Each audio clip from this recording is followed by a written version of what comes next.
अस्सलामुअलैकुम। जियो election cell से मैं हूं सारा इलियास और इलेक्शन 2024 से कबल हम आपको मुल्क के हर हलके से आवाम की आरा से आगाह कर रहे हैं और उनके मसाइल उनके हलके के उम्मीदवारों तक पहुंचा रहे हैं।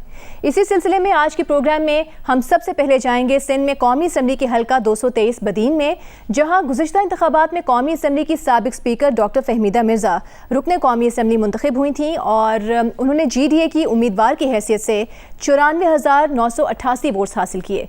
पीपल्स पार्टी की उम्मीदवार रसूल बख्श चांडियों को एक कड़े मुकाबले में उन्होंने शिकस्त दी, जिन्होंने 93,991 वोट्स हासिल किए। इलेक्शन 2024 के लिए भी डॉक्टर फहमीदा मिर्ज़ा ने GDA के प्लेटफॉर्म से अपने कागजात नामजदगी जमा करवाए, जो कि मुस्तरद हो गए, जिसके बाद उन्होंने सिंध हाई कोर्ट से रुजू किया और उस पर ताहाल फैसला नहीं आया है। दरख्वास्त की अगली समाअत कल होगी और डॉक्टर फहमीदा मिर्ज़ा के इलेक्शन ना लड़ पाने की सूरत में उनके साहबजादे हसान मिर्ज़ा इसी हल्के से इलेक्शन लड़ेंगे, जबकि पीपल्स पार्टी की तरफ से रसूल बख्श चांडियों इस हल्के से आइंदा इंतखाबात लड़ेंगे।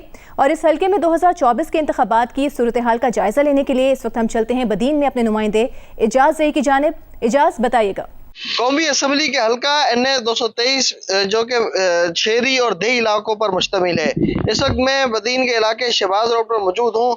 यहाँ बड़ी तादाद में जो है ताजिर बरादरी रहती है, आम शहरी भी हैं। हम इनसे बातचीत करेंगे और जानेंगे कि इनके गुज़िश्ता जो 5 सालों में यहाँ इस हल्के में क्या तरक्याती काम हुए हैं और कौन से ऐसे मसाइल हैं जो कि तवज्जो के तलबगार हैं। आप बताइएगा, गुज़िश्ता 5 साल में यहाँ कौन कौन से तरक्याती काम किए गए हैं और कौन से जो इस हल्के के अहम मसले हैं? इस हमारा हल्का जो NA 223 है, इसके अंदर शहर के मसाइल इतने ज़्यादा बढ़ चुके हैं कि गंदगी के ढेर हैं हर तरफ, मंशियात का हद से ज़्यादा इस्तेमाल है जिसका कोई रोकथाम नहीं है। उसके बाद चोरियां हद से ज़्यादा हैं और इसके अलावा कोई ऐसी शहर के अंदर जाएंगे कहीं रोड रास्ता हमारा साफ़ सुथरा नहीं है, रोड टूटे हुए हैं, नालियाँ बह रही हैं। हमारे असल में मसाइल इतने बढ़ चुके हैं कि हमें खुद समझ नहीं आ रही कि हम किससे क्या डिमांड करें, क्या हमारा मसले हल करके दें। हर तरफ से मसाइल ही मसाइल हैं। हम उम्मीद ही कर सकते हैं कि हमारे लिए अगला जो 5 साल आए तो बेहतर आए, लेकिन अभी तक तो उम्मीद इसमें नहीं हमें नज़र नहीं आ रही। अच्छा, आप बताएं कि गुज़िश्ता 5 साल यहाँ पे कौमी असम्बली की सीट पर GDA और सूबाई सीटों पर पीपल्स पार्टी कामयाब रही, तो नौजवानों के हवाले से या हम शहरी जो इलाके हैं उनमें क्या कौन से ऐसे इक़दाम किए गए इन उम्मीदवारों की जानिब से? आप कैसे देखते हैं इनकी कारकर्दगी को और आने वाले इंतखाबात में किसको वोट देंगे? सर, ये जो हल्का है अपना बदीन PS और नेशनल असम्बली का, इसमें कोई भी तरक्याती काम जो बड़ी स्कीम बोली जाए वो कोई भी बड़ी स्कीम नहीं दी गई, ना ही कौमी असम्बली की तरफ से ना ही प्रोविजनल असम्बली की तरफ से। छोटे छोटे जो प्रोजेक्ट आए वो दिए गए। उसके अलावा बल्दिया तो जैसे लोकल गवर्नमेंट तो पिछले जो भी टेन्योर गुजरा उसमें कोई भी चेयरमैन नहीं रहा, तो उस हिसाब से जो अब जो 14 के 14 वार्ड है वो बिल्कुल काम से महरूम रहे। और उसके अलावा अभी तो इलेक्शन का कुछ भी नहीं पता, हमने सोचा नहीं है कि किसको वोट देंगे। अभी हम चुप करके बैठे हुए हैं, वो आगे सोचेंगे। अच्छा, आप बताएंगे जो ताजिरों को यहाँ पे क्या मसाइल दरपेश हैं? पिछले गुज़िश्ता 5 सालों में ताजिरों के लिए कौन कौन से इक़दाम किए गए हैं और अभी शहर के अहम मसाइल कौन कौन से हैं इस हल्के के? बिस्मिल्लाहिर्रहमानिर्रहीम। हमारे पास दोनों असेंबलियों के जो उम्मीदवार थे उन्होंने ताजर बिरादरी के लिए कोई कैसा कदम नहीं उठाया है जिससे ताजर को फ़ायदा हुआ। पिछले सालों में ताजर सबसे ज़्यादा परेशान थे, कारोबार बिल्कुल नहीं था। आज रोड वगैरह जो भी खाली थे। अभी जो हमारे पास एशिया की सबसे बड़ी टमाटर मंडी है, उसमें जो रेट चल रहे हैं वो माशाल्लाह अच्छे हैं और चावल के रेट भी अच्छे बने थे। इससे कुछ न कुछ फ़ायदा हुआ है पीपल का। अभी जो हमारे पास इन नुमाइंदों से जो भी अभी इलेक्शन होगी, जो भी आएंगे ना, हमें तो कोई तवक्का नहीं है कि ये कोई हमारे लिए कोई आसमान से कोई ऐसा लगा के देंगे, हमको कोई ऐसा फ़ायदा देंगे, हमें नज़र नहीं आ रहा है। लेकिन फिर भी देखें, 8 तारीख को इलेक्शन होगा तो देखेंगे। आप बताएं कि हल्का NA 223 में सेवरेज के मसाइल हैं, सड़कें टूटी फूटी हैं, तो और ऐसे कौन से मसाइल हैं जो कि आप चाहते हैं कि हल हों? और गुज़िश्ता 5 साल की कारकर्दगी को आप कैसे देखते हैं आपके अवामी नुमाइंदों? सर जी, यहाँ पे बदीन शहर में तो तकरीबन ना होने जैसे काम हुए हैं। समझें कि 10% में से सिर्फ 1% काम, बाकी ना रोड रास्ते बने हैं सही तरीके से, ना ड्रेनेज, ना सफाई, ना कुछ कुछ कोई काम नहीं बनता बदीन के शहर में। यहाँ पे हमारे यहाँ इलाके में देखें तो सामने आपके ढेर लगे हुए हैं कचरे के, कोई उठाने के लिए तैयार नहीं है। पानी की लाइनें वगैरह वो टूटी फूटी हुई हैं। उसके अलावा शहर की बिजली और रोड रास्ते उनके भी काम नहीं हुए, कोई भी काम नहीं हुए बदीन में।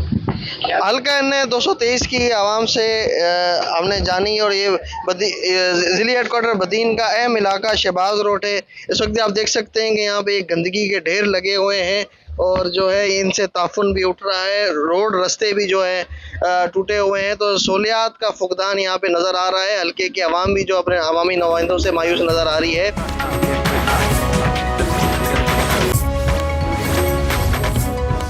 मैं इस वक्त एन 230 के हल्का शहीद फाज़ल राव के सिविल हॉस्पिटल के बाहर मौजूद हूँ। ये जो टाउन है ये 35,000 से ज़ायद पर आबादी पर मुश्तमिल है, जबकि तालके की आबादी 2 लाख से भी ज़ायद है। यहाँ डेली बेसिस पर दूर दराज देहातों से मरीज आते हैं और जिनका इलाज यहाँ पे किया जाता है। अब हम यहाँ पे अस्पताल में जाकर डॉक्टर से और पेशेंट से बात करने की कोशिश करेंगे और जानेंगे उनके क्या क्या मसाइल हैं। ये सीनियर गायनोकोलॉजिस्ट हैं, हम इनसे बातचीत करेंगे। ये जो इलाका है ये बैकवर्ड एरिया है, तो यहाँ ग़िज़ाई किल्लत की जो कमी बहुत ज़्यादा होती है, माँ में भी बच्चे में भी। तो अगर इसमें कोई डिलीवरी का केस ऐसा आता है जो माँ जो है ग़िज़ाई किल्लत का शिकार होती है, तो ये पेचीदा केसेस कैसे हल किए जाते हैं? क्या ऐसे केसेस कितने ऐसे सामने आए? ऐसे काफ़ी केसेस आते रहते हैं। सबसे पहले तो हम एंटीनेटल में ही उनको न्यूट्रिशन डिपार्टमेंट भेजते हैं, जो कि यहाँ पे न्यूट्रिशन का भी हमारे पास ऑफिस मौजूद है न्यूट्रिशन की। वहाँ उनको बच्चे को भी ग़िज़ा दी जाती है और माँ को भी ग़िज़ा दी जाती है। यहाँ पे मज़ीद कितनी फीमेल डॉक्टर्स की ज़रूरत है जो यहाँ अपॉइंट हों तो मरीजों को मज़ीद जो है यहाँ पे फैसिलिटीज़ मिल सके? अभी हमारे पास सिर्फ एक WMO मौजूद है। उस एक WMO पे हमारे पास जो है 24 आवर्स MLC की रिस्पॉन्सिबिलिटी है, जिसकी वजह से वो अपनी WMO की सर्विसेज प्रोवाइड नहीं कर सकती हैं, क्योंकि उन पे वर्कलोड बहुत ज़्यादा है। इसलिए हम लोग चाहते हैं कि हमें कम से कम 4 WMOs प्रोवाइड की जाए, 4 से 5, ताकि हम लोग इस सर्विसेज को और इम्प्रूव कर सकें। और चूंकि OT का काम चल रहा है और अगर गायनोकोलॉजिस्ट अपनी OT सर्विसेज देने स्टार्ट करेंगी तो यहाँ OPD के लिए और लेबर रूम के लिए हमें WMOs चाहिए होंगी। इसलिए हम चाहते हैं कि 4 से 5 WMOs हमें दी जाएं ताकि इसको हम मजीद बेहतर बना सकें। तालका हॉस्पिटल शहीद फाज़ल राव के मेडिकल सुपरिटेंडेंट हमारे साथ मौजूद हैं। सर, ये बताइएगा कि इस अस्पताल में कौन कौन से मसाइल हैं और गुज़श्ता जो 5 साल गुजरे हैं उसमें कौन कौन सी यहाँ पे फैसिलिटीज़ जो हैं प्रोवाइड की गई हैं? सर, फैसिलिटीज़ के लिहाज के जो भी एसेंशियल सर्विसेज है वो सब हम दे रहे हैं।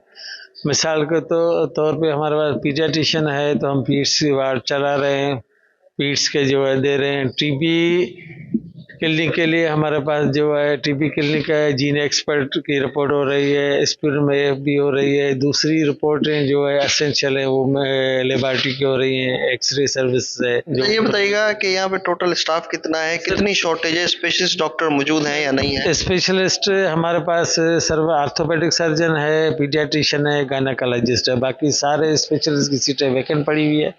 और ज़्यादा से ज़्यादा हमारे पास जो बड़े में बड़े मसाइल है वो एमओज नहीं है, WMOs नहीं है। ग्रेड 18 और 17 की सब सीटें वैकेंट पड़ी हुई हैं, कोई अपॉइंटमेंट उन पे नहीं हुई है। हमारे पास सिर्फ एक डॉक्टर है 17 का जो हमारे पास ओरिजिनल पोस्टेड है यहाँ पे। बदीन के हल्का NA 223 में पीने के साफ पानी की फराहमी हमेशा से एक अहम मसला रही है। इस पर काबू पाने के लिए वफाकी और सूबाई हुकूमतों की जानिब से गुज़श्ता कई सालों में जो है मुख्तलिफ मनसूबे भी शुरू किए गए। इन्हीं में 100 से ज़ायद वाटर फिल्ट्रेशन प्लांट के मनसूबे भी शामिल थे जो कि छोटे बड़े शहरों में लगाए गए। इस वक्त मैं तहसील शहीद फाज़ल राव में लगाए गए वाटर फिल्ट्रेशन प्लांट पर मौजूद हूँ। ये इसकी मालियत जो है वो करोड़ों रुपए में है, ताहम ये गुज़श्ता 13 साल से गैर फ़ाल है। 35,000 से ज़ायद आबादी है इस तालके की, इस शहर की, लेकिन ये जो प्लांट है ये जो है पीने का साफ पानी फराहम नहीं कर सका और ये मुकम्मल तौर पर गैर फ़ाल है, जिसकी वजह से शहरी हैं वो मुज़र सेहत पानी इस्तेमाल करने पर मजबूर हैं। ज़ेर ज़मीन का पानी इस्तेमाल कर रहे हैं। गदा गाड़ियों और रक्षा पर इस पानी की जो है सप्लाई की जाती है। मज़ीद हम इस अहम हल्के के शहरियों से बातचीत करते हैं और जानते हैं कि उनको कौन कौन सी बुनियादी सहूलियात फराहम की गई हैं और उनके क्या और कौन से मसाइल हैं? करोड़ों रुपए की लागत से जो ये फिल्टर प्लांट लगाया गया है यहाँ पर तालाबों के लिए, ये नकारा पड़ा हुआ है, कोई इसमें कोई पूछताछ नहीं है। ये और जो पानी है वो गंदा, यहाँ तो चलो शहरी निज़ाम में जो वाटर सप्लाई और अपना बोरों का पानी इस्तेमाल किया जाता है, गांव देहात के लोग जो हैं वो पानी इस्तेमाल कर रहे हैं, जहाँ पर जानवर भी उसी जगह पर पानी पीता है, इंसान भी वही पानी पीता है। तो ये जो इतना लागत, जो करोड़ों रुपए की जो लागत से ये बनाया गया है, ये किस लिए बनाया गया है? ये तो बंद पड़ा हुआ है।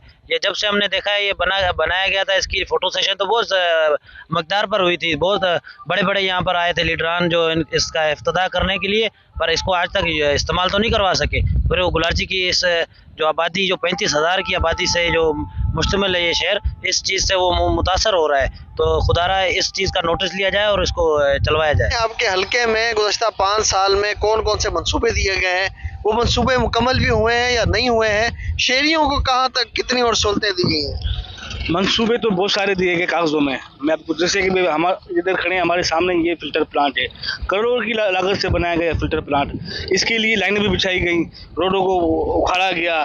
5 साल हो गए ना, उन लाइनें बिछ गई हैं, ना में पानी मिला, ना में रास्ते मिले। यहाँ के लोग तो मैं वो क्या मसले बताऊँ, साफ पानी नहीं है, तालीम नहीं है, रोड नहीं है। हमारे पास तो सेहत भी नहीं है, प्रॉपर सेहत भी नहीं है। आप चले जाएँ सिविल हॉस्पिटल, आप देखें वहाँ पर आपको डॉक्टर नहीं मिलेगा, पूछेंगे स्टाफ नहीं है, डॉक्टर की कमियाँ हैं। ये अब तो हम इनको वोट 30 साल से हम इनको आजमा रहे हैं, बार बार वही चेहरे हम इनको वोट दे रहे 30 सालों से। अब तो हम तंग हो गए इनसे, बेजार हो गए।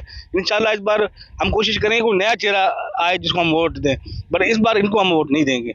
मैं इस वक्त तहसील हेडक्वार्टर बदीन की रेलवे कॉलोनी में मौजूद हूँ। यहाँ की हम आवाम से जानते हैं कि इनके क्या मसाइल हैं और इनके इलाके में क्या कौन कौन से तरक्याती काम किए गए हैं। भाई हमारे मसाइल तो बहुत ज़्यादा है इधर। तकरीबन 10-15 साल से तुम देख रहे हो सामने ये खड्डा पड़ा है, ये रेलवे सारी टूटी पड़ी है। अंदर गांव में जाएंगे तो आपको खड्डे मिलेंगे और पानी नहीं है, घरों में पानी नहीं है, बेचारी औरतें जाकर पानी दूर दूर से भरती हैं। आप बताएं कि आपके इलाके में बुनियादी मसले कौन कौन से हैं जो हल किए जाने चाहिए? हमारे पास पहले तो ड्रेनेज का बड़ा मसला है, बड़ा इशू है। जब भी बारिशें आती हैं तो औरतें घरों में से पानी निकालती हैं, 3-3, 4-4 मंथ हो जाते हैं। अभी भी 4 महीने जो पहले जो बारिश आई थी, आप देख सकते हैं सामने, अभी इस महीने पानी जाके निकला है। और दूसरा इशू बहुत बड़ा जो है वो पानी भी हमारे पास नहीं आता, पीने का साफ़ पानी नहीं आता। और उसके अलावा लाइट तो है ही नहीं। ये हमारे सारे बंदे खड़े हैं, इनको भी पता है लाइट हमारे गांव में बिल्कुल नहीं है। यहाँ के बहुत सारे वोट होते हैं और ये जो पोलिंग होती है वो बहुत ही कंपटीशन वाली होती है। उसके बावजूद भी जो नुमाइंदे यहाँ से जीत के जाते हैं, उन्होंने कभी हमारा काम नहीं किया, आते ही नहीं है। 5 साल बाद अभी इलेक्शन आए, अभी ज़ाहिर होंगे, बाकी तो पता नहीं कहाँ होते हैं वो। ड्रेनेज का बड़ा इशू है और रोड भी आप देखोगे खड्डे लगे हुए हैं। अभी तो जो गलियाँ बनाई थी वो 3-4 महीनों के बाद फिर से ख़राब हो गई। ऐसा काम किया कि बस वो पैसे जो है खा गए, बाकी हल्का फुल्का काम करके दिखाने के लिए किया था, वो भी अभी फिर से खड्डे हो गए हैं रोड में। ज़िला बदीन का शुमार उन अजला में होता है जहाँ की 68% आबादी गुर्बत की लकीर से नीचे की ज़िंदगी गुजारने पर मजबूर है। यहाँ गुज़श्ता 15 सालों में तालीमी शोबे पर तवज्जो नहीं दी गई, जिसकी वजह से जो हज़ारों तालिब इल्म है वो इंतहाई मुश्किलात का शिकार हैं। प्राइमरी सतह पर अगर बात की जाए तो ज़िले में टोटल 2703 प्राइमरी स्कूल्स हैं, जिनमें से 372 स्कूल ऐसे हैं जिनकी इमारतें ही नहीं हैं। बच्चे और बच्चियाँ जो हैं खुले आसमान तले तालीम हासिल करने पर मजबूर हैं। सिर्फ यही नहीं बल्कि 648 ऐसे स्कूल हैं जिनकी इमारतें इंतहाई ख़तरनाक हद तक शिकस्ता हो चुकी हैं और किसी भी वक्त कोई नाखुशगवार वाक़या पेश आ सकता है। जबकि 746 स्कूल ऐसे हैं जहाँ पे बुनियादी सहूलियात, जिनमें वाशरूम्स, पीने का साफ़ पानी समेत दीगर सहूलतों का शदीद फुकदान है। यहाँ भी आप देख सकते हैं कि बच्चे खुले आसमान तले तालीम हासिल कर रहे हैं। मैं इस वक्त ये टीचर से बात करूँगा। आप ये बताएँ कि ये कौन सा स्कूल है, कितने बच्चों की यहाँ पर एनरोलमेंट है और क्या सहूलतें यहाँ पर जो दस्तियाब होनी चाहिए? ये school government primary school Hajilia Soomro है। यहाँ पे 350 से ज़्यादा बच्चे मुख्तलिफ गांव से आ रहे हैं, वो इधर पढ़ रहे हैं। हमारे पास जो है ना, एक तो फर्नीचर नहीं है आसमान के नीचे, और दरख्त के नीचे जो है ना हम बिठा के हम बच्चों को पढ़ा रहे हैं। और टीचर्स की भी कमी है और क्लासरूम भी नहीं है, बहुत परेशानी है सर्दी में और गर्मियों में जो है ना हम इधर बैठ के हम बच्चों को पढ़ा रहे हैं। मगर हम तो अपना फ़र्ज़ पूरा कर रहे हैं और ऊपर वाले जो बैठे हुए हैं वो अपना फ़र्ज़ नहीं पूरा कर रहे हैं। ये देखें आप हालत देख रहे हैं बच्चों की, जो है ना सर्दी में बच्चे रोज़ बीमार हो जाते हैं और गर्मी होती है तो धूप में जो है ना बच्चे भी जो है ना बैठ नहीं सकते हैं। फिर भी हम जो है ना अपना फ़र्ज़ पूरा कर रहे हैं। अब कोशिश कर रहे हैं कि अच्छी से अच्छी तालीम दें इनको। और हमारी गुजारिश है कि जो है ना हमें फर्नीचर और टीचर्स की जो कमी है वो भी पूरी करें। मगर अब जो है ना इतने टीचर भर्ती हुए हैं फिर भी जो है ना हमारे पास जो 350 बच्चे पे जो है ना 5 टीचर हैं। हम नॉन टीचिंग स्टाफ वाले जो है ना वो पढ़ा रहे हैं इधर। तो मुझे मेरी गुजारिश है जो है ना हमारे पास जो टीचर की कमी है वो पूरी करें और फर्नीचर और रूम की जो है ना वो ज़रूरियात पूरी करें हमारी। हम ये स्कूल में मौजूद नन्हे मुन्ने तालिब इल्मों से बातचीत करने की कोशिश करते हैं और इनसे जानते हैं कि इनको किन किन परेशानियों का सामना करना पड़ता है। बेटा, आप ये ज़मीन में बैठ के पढ़ रहे हो तो आपको परेशानी नहीं होती? हमारे स्कूल में ना फर्नीचर है, हम सर्दी में बाहर बैठ के पढ़ते हैं, वहाँ बच्चे बीमार होते हैं, हम बहुत परेशान हैं। हमारे पास बिल्डिंग की भी कमी है, हमें बिल्डिंग दीजिए। और टीचर्स की भी कमी है, हम बाहर बैठे होते हैं, ठंडी हवा लगती है, हम बीमार हो जाते हैं। मैं इस वक्त सिंध यूनिवर्सिटी लाड कैंपस बदीन में मौजूद हूँ। इस कैंपस का क़याम 2011 में अमल में लाया गया था। इस वक्त इसमें 4 डिपार्टमेंट में 800 से ज़ायद तलबा व तालिबात तालीम हासिल कर रहे हैं। ये कैंपस भी जो है शदीद मसाइल का शिकार है। हम यहाँ पे मौजूद जो तालिब इल्म और टीचर्स हैं इनसे बातचीत करेंगे और जानेंगे कि इनके कौन कौन से मसाइल हैं जो कि हल नहीं हुए हैं। जी सर, बताइएगा। जी, इस टाइम हम सिंध यूनिवर्सिटी लाड कैंपस बदीन में खड़े हैं। ये सिंध यूनिवर्सिटी का सबसे पहला कैंपस है जिसका क़याम जो है 2007 में हुआ था बतौर कॉलेज के तौर पे। उसके बाद 2011 में इसको अपग्रेड करके कैंपस का दर्जा दिया गया और 2016 में फिर पहले 3 डिपार्टमेंट में 1 डिपार्टमेंट का इजाफा करके 4 डिपार्टमेंट जिसमें business administration, commerce, computer science और इंग्लिश लैंग्वेज एंड लिटरेचर्स, जिसमें 800 से ज़्यादा जो है बच्चे पढ़ रहे हैं। इसकी 2012 से ADP के तहत जो है इसके लिए बजट मंजूर की गई, लेकिन फिर वो मुसलसल जो है ना वो रिफ्लेक्ट तो होती रही मुख्तलिफ ईयर्स बजट में, लेकिन उसमें वो पैसे जो है ना रिलीज़ ना हो सके। अच्छा सर, इस कैंपस में अभी जो 800 बच्चे पढ़ रहे हैं तो यहाँ पे सहूलतें नहीं है, गंदा पानी खड़ा है, और कौन कौन से ऐसे मसाइल हैं? देखें, यहाँ पे इस कैंपस अपने तौर पे यूनिवर्सिटी जो अपनी बजट है इन तमाम बच्चों को जो है पिक एंड ड्रॉप्स देती है। मेरे बैकग्राउंड में आपको जो पॉइंट्स नज़र आ रहे हैं, गोलाची, खोसकी, टनोबागो, कडन, तलार, इनसे हम जो उनको पिक एंड ड्रॉप दे रहे हैं। लेकिन यहाँ के मेन इशू ये कि ये जिस जगह पर हम खड़े हैं ये मुसलसल जो है ना हर साल बारिश के पानी में जो है ना ये पूरा इलाका डूब जाता है, क्योंकि यहाँ पे इफेक्टिव ड्रेनेज सिस्टम नहीं है। दूसरा, ये बिल्डिंग जो है जितनी भी गवर्नमेंट ये अमलाक है इनको बहुत शदीद किस्म का जो है नुकसान पहुँच रहा है सिर्फ इस नाकस ड्रेनेज सिस्टम की वजह से। तो ये एक तो ये बहुत बड़ा प्रॉब्लम है। दूसरा बड़ा प्रॉब्लम ये है कि हमें हमारे पास सिर्फ यहाँ पे 17 से ज़्यादा फैकल्टीज़ का अप्रूवल है जो हम पढ़ाएं, लेकिन मसला ये है कि हमारे पास इतने लिमिटेड इंफ्रास्ट्रक्चर है कि ये जो लिमिटेड बिल्डिंग है जो इस्लामिया कॉलेज का हिस्सा था जहाँ पे इस कैंपस का आगाज़ हुआ था, तो अब हमारे पास वो इंफ्रास्ट्रक्चर नहीं है, बिल्डिंग नहीं है जिसमें हम मज़ीद बच्चों को पढ़ा सके। तो एक और बड़ा मसला ये है कि हमारे पास अगर फुल फ्लेज ये बिल्डिंग बन जाए जो 94 एकड़ ज़मीन मौजूद है उस पर, तो हम ये 17 फैकल्टीज़ वहाँ पे आ जाएंगी। हमारे पास ये मुकम्मल एक यूनिवर्सिटी हो जाएगी जिससे हम अपने आने वाले नस्ल में अपने आने वाले बच्चों को एक ना सिर्फ ताबनाक फ्यूचर दे सकते हैं, लेकिन ये जो बुनियादी मसाले हैं इससे भी हम जो है ना वो निजात पा सकते हैं। सिंध का ज़िला बदीन जो कि मुख्तलिफ ज़रूरी अजनास की काश जिनमें चावल, टमाटर, सूरजमुखी, सरसों समेत जो दीगर फसलें शामिल हैं, इनकी काश के हवाले से पूरे मुल्क में खसूसी अहमियत रखता है। चावल की फसल यहाँ की मरकज़ी फसल का भी दर्जा रखती है और 7 लाख से ज़ायद एकड़ रकबे पर यह फसल काश की जाती है। इसी तरह टमाटर की फसल भी यहाँ पर बड़े रकबे पर काश की जाती है। खुर्दनी फसलें जिनमें सूरजमुखी और सरसों की फसल शामिल है, ये भी जो है इंतहाई बड़े रकबे पर काश की जाती हैं। लेकिन गुज़श्ता 5 सालों में जो ज़रूरी शोबा है वो मुख्तलिफ मसाइल का शिकार रहा। खाद की किल्लत, सूरजमुखी के बीज की मिल्क मार्केटिंग और चावल की फसल के मुनासिब नर्ख ना मिलने के सबब आबादगार जो हैं वो परेशानी का शिकार रहे। हम इन आबादगारों से बातचीत करेंगे और जानेंगे कि इनके कौन कौन से मसाइल हैं जो कि हल किए जाने चाहिए और किस तरफ जो नुमाइंदे हैं इनके उनको तवज्जो देने की ज़रूरत है। बिस्मिल्लाहिर्रहमानिर्रहीम। हम जहाँ खड़े हैं और डिस्ट्रिक्ट बदीन है। डिस्ट्रिक्ट बदीन का जो हलका है वो 223 है, वहाँ हम खड़े हैं। जैसा कि बदीन जो डिस्ट्रिक्ट है वो पाकिस्तान का आखिरी डिस्ट्रिक्ट है और पूरा का पूरा एग्रीकल्चर, पूरा पाकिस्तान भी एग्रीकल्चर पे डिपेंड करता है, मगर बदीन ख़ास करे एग्रीकल्चर पे ही डिपेंड करता है। जैसा कि 5 सालों में ज़राअत के हवाले से बहुत सारे प्रॉब्लम जो हारी और ज़मींदार आबादगार है उनको दरपेश आए हैं, जिनमें ख़ास करे पानी का मसला था, इरिगेशन। ये बदीन डिस्ट्रिक्ट जो है वो 20 लाख एकड़ पे मुश्तमल है। उनको जो पानी आता है वो फुलेली और अक्रम वहाँ से आता है। जब बारिशें ज़्यादा होती है तो ड्रेनेज का भी मसला होता है और यहाँ सैलाब आ जाता है और बदीन को नुकसान आ जाता है। आप ये बताइएगा कि हालिया दिनों में हमने देखा कि ज़िला बदीन जो है कुदरती आफात की ज़द में रहा, तो उससे ज़राअत को कितना नुकसान पहुँचा, तो पिछले दौरे हुकूमत में इनसे निपटने के लिए क्या इक़दाम किए गए और आइंदा क्या इक़दाम करने चाहिए? बिस्मिल्लाहिर्रहमानिर्रहीम। एक तो कुदरती आफात जो हमेशा बदीन ज़िले को डैमेज करती हैं, मैं कहता हूँ वो कुदरती आफात भी हैं, लेकिन यहाँ के जो आला इदारे हैं या जो उनमें रहने वाले लोग हैं उनका भी हमें डुबोने में बहुत बड़ा किरदार रहा है। जो भी यहाँ पे काम होते हैं वो सिर्फ पैसा कमाने और पैसा खाने के लिए होते हैं, उनका लोगों को रिलीफ बिल्कुल भी नहीं मिलता। मैं एक छोटी सी मिसाल दूँ आपको कि पिछले 3 सालों से हमारी टेल आबादगार एसोसिएशन की एक जदोजहद चल रही है बदीन की टेलों के पानी के लिए, बदीन समेत पूरी सिंध में पानी पहुँचाने के लिए। जब हमारी ये तहरीक शुरू हुई उस टाइम मीर गुलाम अली टालपोट डायरेक्टर था।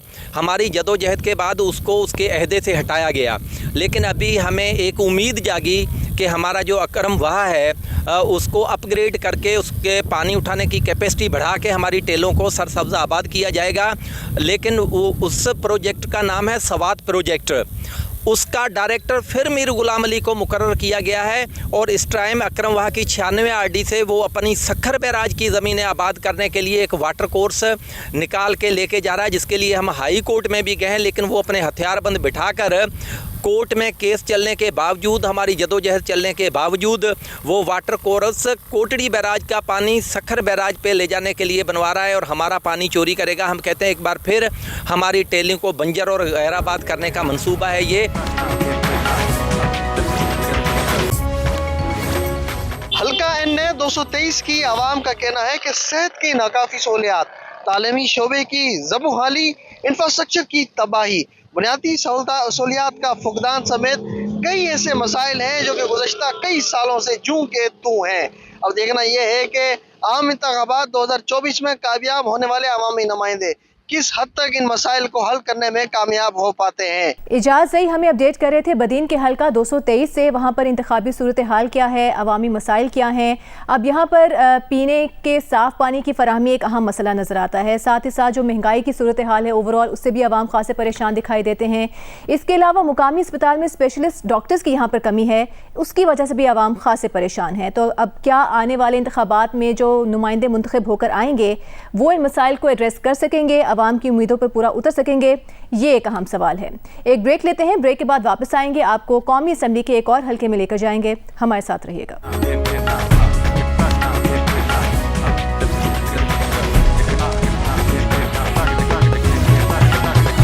Welcome back to Geo election cell. Break से कबल हमने आपको सुबह सिंध के शहर बदीन के हल्का 223 की सूरत हाल से आगाह किया, जहां गुज़श्ता इंतखाबात में डॉक्टर फहमीदा मिर्ज़ा मुंतखब रुकन कौमी असम्बली थी।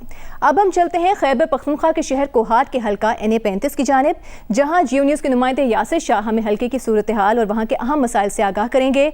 ये हल्का है NA 35। गुज़श्ता इंतखाबात में NA 32 था ये हल्का, जहाँ से PTI के साबिक वज़ीर शहरियार आफरीदी मुंतखब हुए थे और उन्होंने 82,952 वोट्स हासिल किए, जबकि उनके मुकाबले में थे MMA के गौहर खान बंगश, उन्होंने 47,825 वोट्स लिए थे। नई मरदमशुमारी के बाद इस हल्के की कुल आबादी 12,34,661 है, जबकि हल्के के कुल वोटर्स की तादाद की बात की जाए तो वो 6,66,237 है।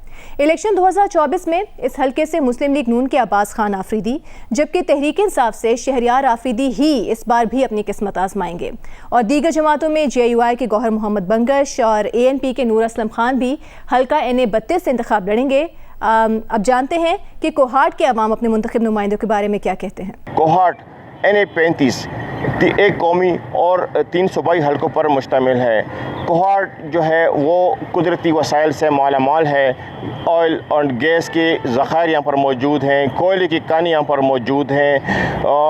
जो रॉयल्टी के जो फ़ंड है बड़ी तादाद में यहाँ पर आते हैं, मगर बुनियादी जो मसाइल हैं वो आवाम से ही हम जानते हैं। चलते हैं आवाम के पास।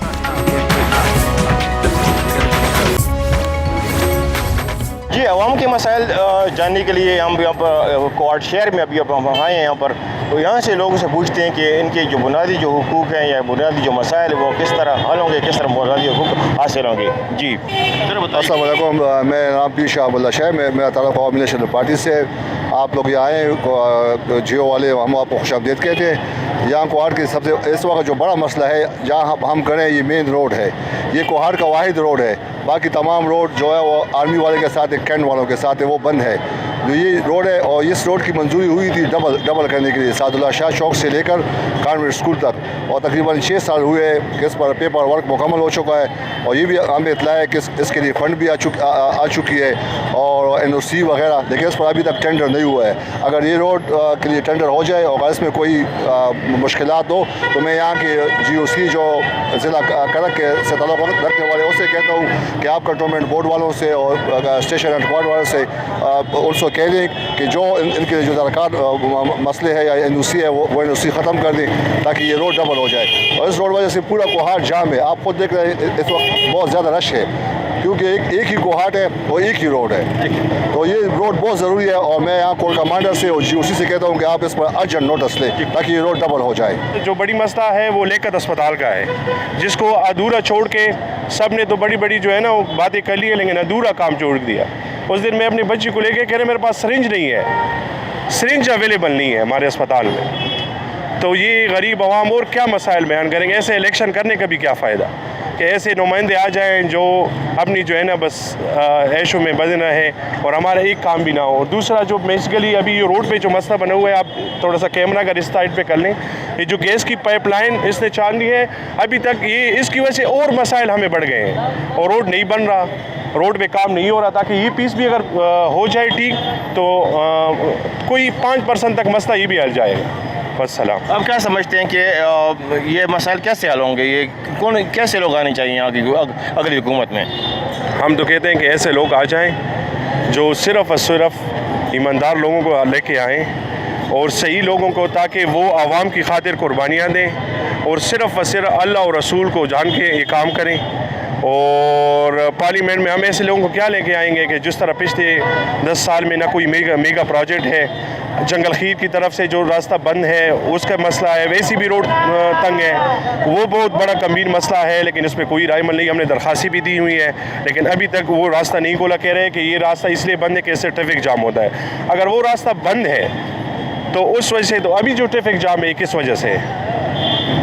तो खुदा ऐसे नुमाइंदों को सलीक ना करें जो अपनी खातिर अपनी उसके लिए आका के लिए काम करें और आवाम के लिए नुमाइंदगी ना करें। सबसे ये कोहाट का बड़ा रोड है और ACB हॉस्पिटल का बहुत प्रॉब्लम हो रहा है, रेफ़र टू पेशावर और एम्बुलेंस का सबका ये रोड कंटिन्यू ब्लॉक होता रहता है। जी, जैसे आप लोगों ने सुना कि कोहाट के जो मेन जो मसाइल हैं वो सेहत है, तालीम है, रोड्स हैं, यहाँ पर जो रॉयल्टी के जो फंड्स हैं वो गायब हो रहे हैं। तो आइंदा आने वाली हुकूमत इस हवाले से जो बुनियादी जो हुकूक हैं, जो बुनियादी जो मसाइल वो कैसे हल करेगी, तो आने वाला वक्त ही बताएगा। आने वाली जो 2024 की जो इलेक्शन है, इंतखाबात हैं, उनके बाद ही जो नए जो नुमाइंदे आएंगे तो उनसे ही हमारी तवक्कुआत हैं। वो तो फिर जो आगे जो है आने वाली जो हुकूमत है वही बता सकेगी कि वो मसाइल जो हैं वो हल कर सकते हैं या नहीं कर सकते। मज़ीद जानती है लोगों से कि हमारे जो शहर के जो आने वाले जो नुमाइंदे होंगे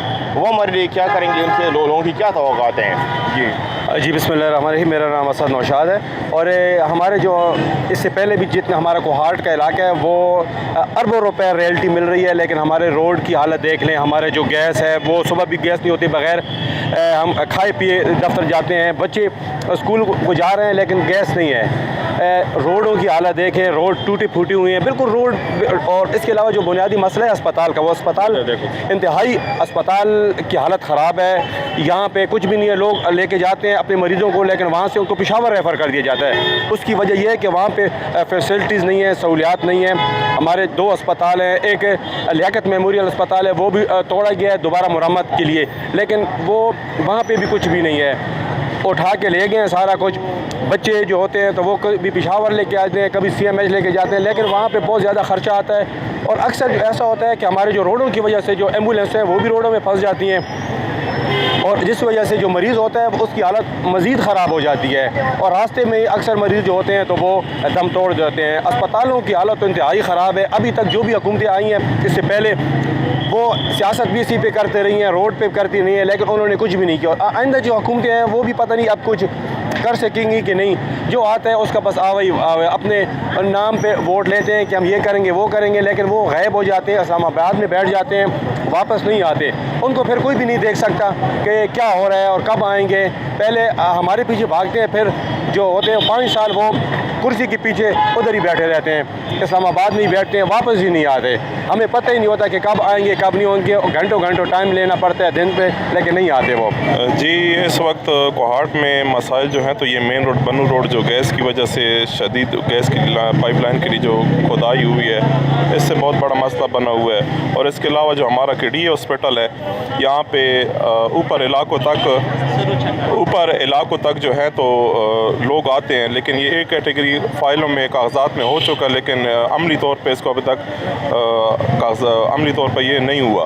तो हमारा ये मुतालबा है कि ये अमली तौर पे अगर हो जाए तो रेफ़र टू पेशावर का मसला यहाँ पे हल हो जाएगा। बहुत आवाम को तकलीफ़ है, केस आता है रेफ़र टू पेशावर, बंदा रास्ते में दम तोड़ देता है। तो हमारा ये मुतालबा है कि ये रोडों पे और ख़ास कर KDA अस्पताल पे तवज्जो दी जाए। आने वाले नुमाइंदों से हमारी रिक्वेस्ट है कि जो भी आए तो पहले इस पे काम करें। आप क्या कहते हैं, किस हवाले से क्या होगा? जैसे ही भाई ने कहा ये बिल्कुल ठीक कहा है, क्योंकि यहाँ पे जितने भी हमारे पेशेंट्स होते हैं ना, तो वो तकरीबन यहाँ से कोहाट अगर जाते हैं KDA हॉस्पिटल तक, KDA से वहाँ से डायरेक्ट लिख देते हैं, रेफ़र कर दें पेशावर। तो हमें यहाँ पे ना कोहाट में कोई अच्छी सहूलत मिल रही है। जैसे कि आप देखिए, अब गैस की प्रॉब्लम है, हमें हमेशा सर्दी गर्मी, अब पहले तो सर्दी में प्रॉब्लम होती थी, अब सर्दी में भी यही, गर्मी में प्रॉब्लम होती थी, अब सर्दी में भी यही प्रॉब्लम है। आप देखिए मतलब कि हुकूमत को चाहिए, मतलब 16-17 महीने हो गए नई हुकूमत को, कोई एक्शन नहीं लिया इन्होंने। बस इनको इलेक्शन की पड़ी हुई है, कोई यार जो आ रहा है लूट मार लगाई हुई है इन्होंने।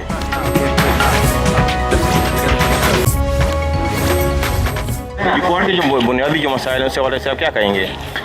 अभी तो हालात कोहाट का सबसे बड़ा मसला जो है ना हॉस्पिटल का है, क्योंकि पहले से मसला था अभी तक हल नहीं हुआ। और गैस का बहुत बड़ा मसला चल रहा है, क्योंकि 2-2 घंटे जो है ना, यानी पूरे 24 घंटे में 2 घंटे भी सही गैस नहीं होता है। और बिजली तो आपको पहले से पता है कि यही हाल है। तो आप क्या समझते हैं, जो आने वाले जो नुमाइंदे हैं वो क्या हमारे मसला हल कर लेंगे?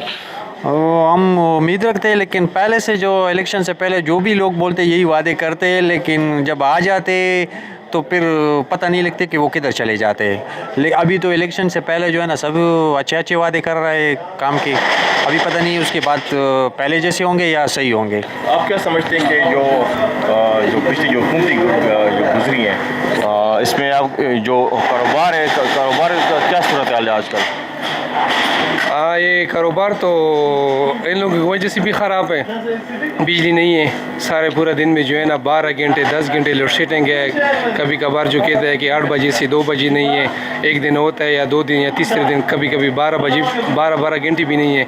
ये कारोबार में तो ये मसला है, दूसरी महंगाई की है, तीसरी जो है ना ये रोड वगैरह। अभी इलेक्शन का काम है, इलेक्शन की वजह से आता है, घर आना जाना उसके हैं, जब इलेक्शन जीत जाता है तो फिर चले जाते हैं।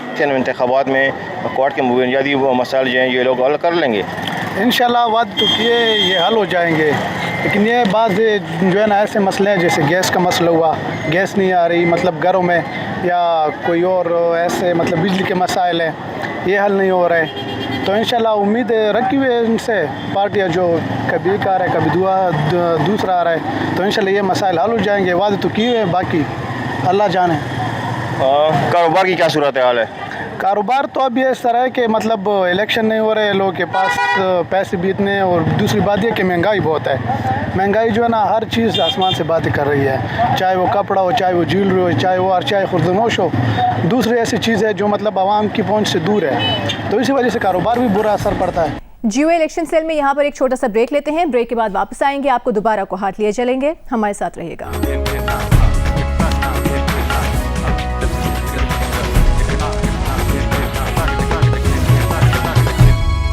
जियो इलेक्शन सेल में एक बार फिर आपको खुशामदीद कहेंगे। और खैबर पख्तूनख्वा में तहरीक इंसाफ के 10 साला दौरे हुकूमत में सेहत के निज़ाम में तब्दीली की बहुत बात की जाती रही है, लेकिन जब हम इन हलकों का दौरा करते हैं, वहाँ पर मौजूद आवाम से बातचीत करते हैं, तो हालात उसके बरक्स दिखाई देते हैं।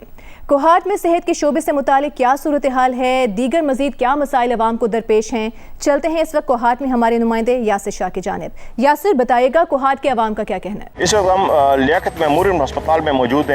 बैकग्राउंड पर आप देख सकते हैं कि 5 साल से ज़्यादा हो चुके हैं इसको गिराए हुए, जबकि इन्होंने कहा था कि हम पिछली हुकूमतों ने कहा था कि इसको हम दोबारा तामीर करेंगे, मगर अभी तक इसकी तामीर नहीं शुरू हो सकी। कोहाट के जो यहाँ के जो मरीज़ हैं, जो हमारे जनूबी अजला से, खांगू से और अगज़ी एजेंसी से, कोरम एजेंसी जो मरीज़ आते हैं वो यहाँ से पेशावर या इस्लामाबाद रेफ़र कर देते हैं। तो ये अस्पताल जो है लोग क्या कहते हैं ये कब बनेगा, इसके हवाले से अभी तक कोई ना वर्कआउट हुआ है, कुछ भी नहीं हुआ। इस हवाले से लोगों से भी जानते हैं कि वो क्या कहते हैं। क्या कहते हैं आप इस हवाले से? भाईजान, ये अस्पताल से 5 साल ज़्यादा हुआ, ये अभी तक बना नहीं है। रेपटो पेशावर ज़्यादा था, छोटा बच्चा था, और पेशावर में जाएगा रीडिंग अस्पताल कम्प्लेक्स शरपो इतने ज़्यादा रश है, तो ये मरीज़ कभी किधर जाएगा कभी किधर जाएगा नहीं ले आता। क्यों? ये अस्पताल कम से कम 5 साल ज़्यादा हो गया, तो अभी तक बना नहीं है। सही है, ये 25 साल बनाएगा, ये 25 साल भी 5 साल चले गया, अभी तक नहीं बनाएगा। ये रिक्वेस्ट है, ये तक कि 5 साल हो गए अभी तक नहीं बनाएगा। रिपीटर पेशावर ये हुकूमती दरख्वास्त है, इसी अस्पताल बनाएगा। क्या कहते हैं हुकूमत कहती क्या है, जो नवामी नुमाइंदे हैं वो क्या कहते हैं? ये भी राय आएगा तो आवाज़ भी आएगा, बड़ा आदमी भी आएगा, ये देखेगा चले गया, बनाएगा नहीं बनाएगा।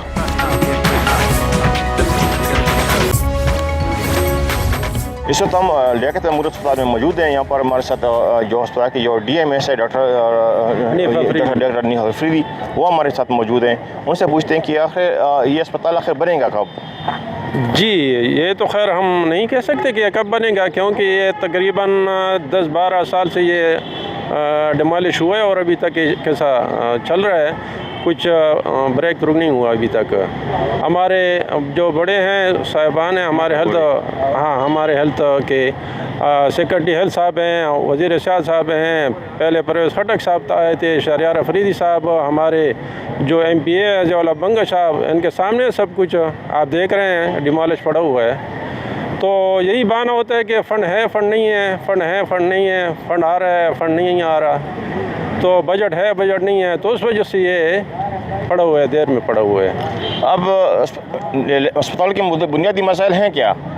जी, हॉस्पिटल में तो खैर आप देख रहे हैं हमारे हॉस्पिटल का जो कंडीशन है, 52 में ये तकरीबन बना था और अभी तक ये मेंटेनेंस की थोड़ी बहुत होती है, लेकिन कंडीशन इसकी अच्छी नहीं है। आप जो ड्रेनेज सिस्टम है उसका, जो वार्ड्स हैं उसकी जो दूसरे वो हैं, रिपेयर इसकी ज़रूरत है। लेकिन अभी मसला ये है कि इधर हम रिपेयर करते हैं और इधर कहते हैं कि नया बिल्डिंग बन जाएगा, तो बस उस वजह से ये थोड़ा मसला इस वजह से। जनूबी अजला से भी मरीजों का काफ़ी रश यहाँ पर रहता है, तो आप क्या समझते हैं कैसे मैनेज करते हैं ऐसे छोटी फूटे अस्पताल में? जी, बस हम कोशिश करते हैं, जो हमारे वसाइल हैं अपने महदूद वसाइल में, डॉक्टर साहबान हमारे साथ हैं, मौजूद हैं, स्टाफ है, जितना हमारा बस में है हो सकता है वो हम करते हैं, इधर मैनेज करते हैं। जो हमारे बस में नहीं होता हम रेफ़र करते हैं पेशावर। तो आप क्या समझते हैं कि जो नए जो आने वाले जो उम्मीदवार होंगे, जो नए जो मुंतखब होंगे, कौमी सूबाई असम्बली के जो उम्मीदवार होंगे, जो नुमाइंदे होंगे, तो क्या वो ये हल कर लेंगे ये मसला? जी, हमारी तो उम्मीद है अल्लाह करे कि हल करे ये मसला, काफ़ी अर्से से पड़ा हुआ है। और क्वाड की डिवीज़न, जो क्वाड डिवीज़न है, जनूबी अजला से लेकर हमारी कबीली इलाकों से लेकर सारे मरीज़ इधर आते हैं, कोई उसको तवज्जो दे, उसका जो बिल्डिंग ये बन जाए और ये मसला हल हो जाए। यहाँ पर अस्पताल में आए हुए मरीज़ से पूछते हैं कि उनके यहाँ पर जो है क्या क्या मसाइल का सामना करना पड़ रहा है। जी, यहाँ पर क्या मसाइल हैं? मोहतरम, यहाँ पर डिस्ट्रिक्ट अस्पताल है, ये लियाकत मेमोरियल अस्पताल, ये डिस्ट्रिक्ट के सतह पर है, लेकिन यहाँ पर उस तरफ सहूलियात नहीं है। रश बहुत ज़्यादा होते हैं मरीज़ों की, सहूलियात कम होते हैं, इसलिए यहाँ पर बिजली की भी सुबह से बिजली नहीं था, तकरीबन 12 बजे तक UPS भी काम नहीं करते थे। हम यहाँ पर लेबॉर्ट्री में चले गए अल्ट्रासाउंड पे, वहाँ पर भी बिजली के फुकदान था, नहीं था बिजली। तो ये बहुत बड़ा अस्पताल है, इस पर ठल से करक से मुख्तलिफ़ इलाकों से लोग आते हैं, यहाँ पर मरीज़ लेके आते हैं, लेकिन फुकदान है, ये सहूलियात के फुकदान है। हम हुकूमत से मुतालबा करते हैं, ये जो इंतज़ामिया यहाँ पर जो लोग हैं उनसे मुतालबा करते हैं कि इसमें सहूलियात बनाए लोगों के लिए। ये ऑपरेशन थिएटर है कि बहुत ज़्यादा मरीज़ यहाँ पर आते हैं ऑपरेशन के लिए, हंगू से, क्वाड से, अट्ठल से। मैंने सुबह एक से पूछा, अट्ठल से आया था, हम अलाची से आ गए हैं, करक से लोग आते हैं यहाँ पर, लेकिन यहाँ पर बहुत ज़्यादा मुश्किलात होते हैं। आप क्या समझते हैं कि जो नई जो हुकूमत होगी, क्या ये मसले हल कर देगी? हुकूमत अगर हल करना चाहते हैं तो कर सकते हैं, हुकूमत के साथ वसाइल होते हैं, पास वसाइल होते हैं, लेकिन मसला ये है कि हुकूमतें बस अपना काम करते हैं, लोगों क्या हमारे नुमाइंदे काम नहीं करते? हमारे नुमाइंदे तो बस अपने काम करते हैं, लेकिन जो आम की काम है वो हम काम नहीं करते। और इलेक्शन में तो कहते हैं कि कर लेंगे, लेकिन इससे पहले हुकूमत जो गुजर गई कुछ तो कर लिया, लेकिन पूरे नहीं किए। ये यहाँ पर जो बिल्डिंग थे यहाँ इस तरफ, वो बिल्डिंग वो तो सारे ख़त्म कर दिए, अभी बनाने वाली कोई नहीं है, फंड नहीं है, पता नहीं क्या वजह है, मसाइल है। इसलिए हम हुकूमत से मुतालबा करते हैं कि हमारे अवाम को वसाइल दे दें, सहूलियात दे दें यहाँ पर। ठीक है, इंतज़ामिया में भी कुछ कमज़ोरियाँ होंगे, लेकिन जब वसाइल ना हो तो इंतज़ामिया क्या करेंगे।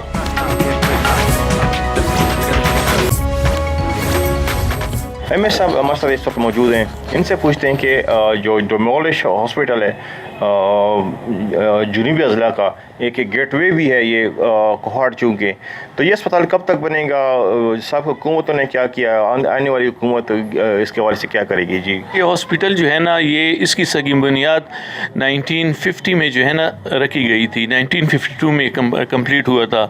और इसके साथ एक तारीख़ी बात मैं कर लूँ कि ये जिस टीम ने जो है ना इस हॉस्पिटल का सिपासनामा लियाकत अली ख़ान को पेश किया था, वो मेरे नाना उनमें थे एक, वो प्री पार्टीशन में पाकिस्तान मुस्लिम लीग के सदर थे और पाकिस्तान के लिए पोलिंग एजेंट भी रह चुके हैं और जेल भी उन्होंने गुजारी है। पीर का मुशा नाम है, अलीगढ़ से उन्होंने LLB किया था। तो इसका सिपासनामा खान लियाकत अली ख़ान को पेश किया गया था, इसका भी, और डिग्री कॉलेज कोहाट का, तो उस वक्त ये मंजूर हुए थे। और पाकिस्तान का जो फ्लैग राइज किया था उसमें भी यूनिवर्सिटी में भी मेरे नाना शामिल थे। और 1952 में ये कम्प्लीट हुआ था। फिर उस वक्त जो है ना ये कोहाट का जो है ना बल्कि जनूबी अज़ला का एक बेहतरीन अस्पताल था, और ये हार्ट ऑफ सिटी में 72 कनाल एरिया पे है। फिर चूँकि 2016 में जो है ना गवर्नमेंट ने इसको जब सर्वे किया, this building was in extremely deplorable condition, और इसको इररिपेयरेबल डिक्लेयर किया। तो 2018 को जो है ना इन्होंने तकरीबन आधे से ज़्यादा अस्पताल डिमोलिश किया कि नया बनाएंगे। तो उस वक्त अफ़गान रिफ्यूजीज़ की जो है ना एक एजेंसी थी, डोनर एजेंसी थी, राहा नाम था, तो उन्होंने इनको तकरीबन काफ़ी पैसे डोनेट किए थे इसके बनाने के लिए, लेकिन अनलकीली अनफॉर्चुनेटली टाइमली एग्जीक्यूट नहीं हुआ।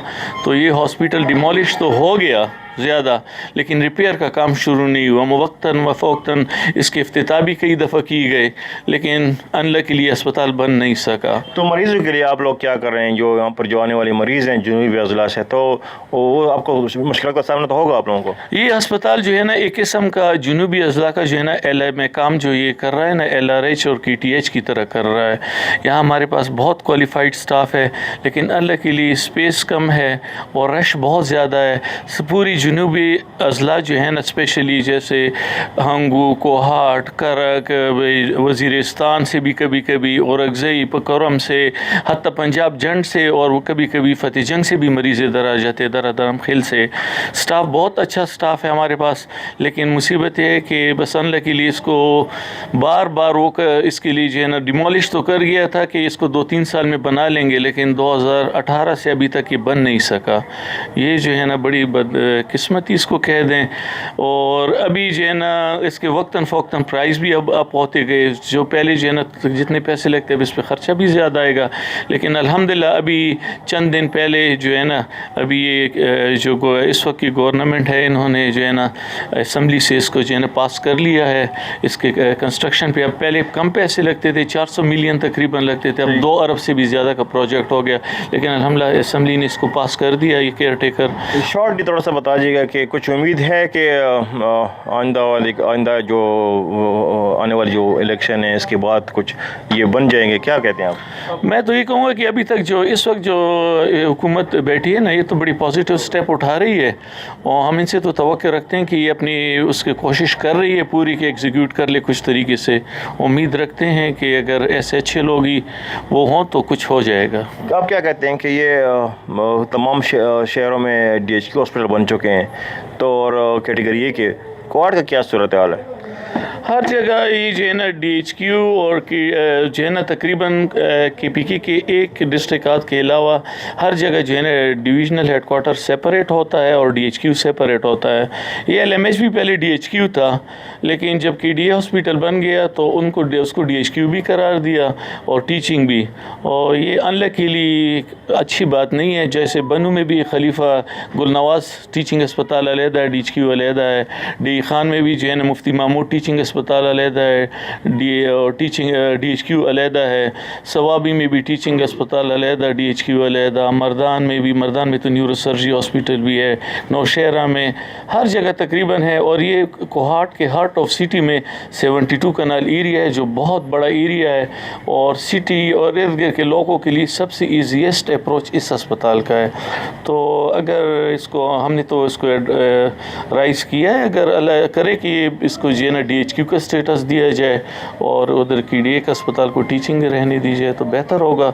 बाकी अब अल्लाह करे कि बेहतरीन फैसले हो। बहुत शुक्रिया आपका यासिर। तो जैसा कि आपने देखा कि कोहाट में ट्रैफिक की बंदिश एक बहुत अहम मसला है, क्योंकि सड़कें तंग हैं, ट्रैफिक बहुत बढ़ चुकी है, जिसकी वजह से शहरी हर वक्त ट्रैफिक जाम का शिकार रहते हैं। कोहाट की कारोबारी बरादरी खुसूसन इस मसले की वजह से शदीद परेशानी का शिकार दिखाई देती है। उनका मुतालबा है कि शहर की मेन रोड को डबल कर दिया जाए ताकि ट्रैफिक की सूरत हाल में कुछ बेहतरी लाई जा सके। और इसके अलावा कोहाट का लियाकत मेमोरियल अस्पताल, जिसे 5 साल कबल गिराकर दोबारा तामीर किया जाना था, वो भी अभी तक तामीर नहीं हो सका है, जिससे इलाके के लोगों को इलाज के लिए पेशावर जाना पड़ता है और इस वजह से उन्हें माली नुकसान भी हो रहा है, उनका वक्त भी ज़ाया होता है।